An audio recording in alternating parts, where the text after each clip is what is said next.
Doctor இந்த கொரட்டைங்கிறது உடம்புல என்ன பாதிப்பு இருந்ததுன்னா அந்த கொரட்டை ஜாஸ்தி ஆர் கம்மி இருக்கும் ஆர் இல்லாமே இருக்கும்? கொரட்டை வர்றது அப்படிங்கிறது பெரும்பாலும் பார்த்தீங்க அப்படின்னா உடல் பருமன் ஒபிசிட்டினால் வர்றதுங்க. இதை நம்ம இங்கிலீஷில் அப்ஸ்ட்ரக்டிவ் ஸ்லீப் ஆப்னியான்னு சொல்லி சொல்கிறோம். நமக்கு உடல் பருமன் ஒபிசிட்டி ஜாஸ்தி ஆகும்போது அந்த ஃபேட் டெபாசிஷன் இதெல்லாம் வர்றதுனால மூச்சு பாதையில் ஏற்படக்கூடிய சில மாற்றங்கள்னால நார்மலாக உட்காந்துருக்கிறப்போ முழிச்சிட்டு இருக்கப்போ ஆக்டிவாக இருக்கிறத விடவும் படுக்கும்போது அதனுடைய பாதிப்பு கொஞ்சம் ஜாஸ்தியாகும்.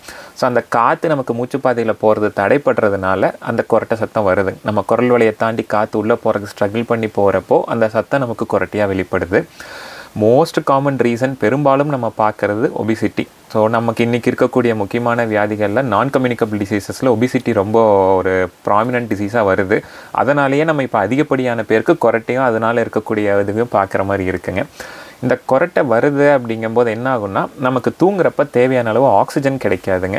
அந்த ஆக்சிஜன் கம்மியாகிறப்போ நமக்கு உடல் உறுப்புகள் தூங்கும்போது முழுசாக ஒரு நல்ல ஓய்வு கிடைக்காது, ப்ராப்பரான ரெஸ்ட் இல்லை. ஸோ அதனால் அடுத்த நாள் அவங்களுக்கு அதீத சோர்வு இருக்கும், வேலையில் கவனம் செலுத்த முடியாமல் இருப்பாங்க, ஒரு மாதிரி இரிட்டபிளாக எரிச்சலாக கவனமே இது பண்ண முடியல அப்படிங்கிற மாதிரி இருக்கும். அவங்கள யாரும் டிஸ்டர்ப் பண்ணாமல் விட்டால் ஒரு 5 நிமிஷம் இருந்து உட்காந்தா அப்படியே தூங்குவாங்க. ஸோ ஒரு மீட்டிங் அட்டன் பண்ணுறப்பவோ இல்லை ஒரு ட்ராவல் பண்ணுறப்பவோ இந்த மாதிரி தொந்தரவுகள் வரும்.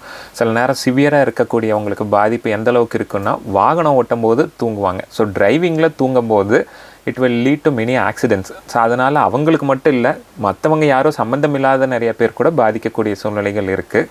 அந்த மாதிரி இருக்கிறது இல்லாமல் மற்ற வெளியே தெரியாமல் இருக்கக்கூடிய மாற்றங்கள்னு எடுத்துக்கிட்டிங்கன்னா அவங்களுக்கு ஹார்ட்டில் லங்ஸில் இந்த மாதிரியான பிரச்சனைகள் வரக்கு வாய்ப்புகள் இருக்குது. அதே மாதிரி டயபெட்டிஸ் கண்ட்ரோல் வேரியேஷன் வரலாம். அண்ட் ஹைப்பர் டென்ஷன் சொல்லக்கூடிய அந்த உயர் ரத்த அழுத்தம், நார்மலாக ஒரு மாத்திரை போட்டு கேட்கல 2 மாத்திரைன்னு அடுத்தடுத்து டோஸ் இன்க்ரீஸ் பண்ணுறதுக்கான சூழ்நிலைகளும் வரலாம்.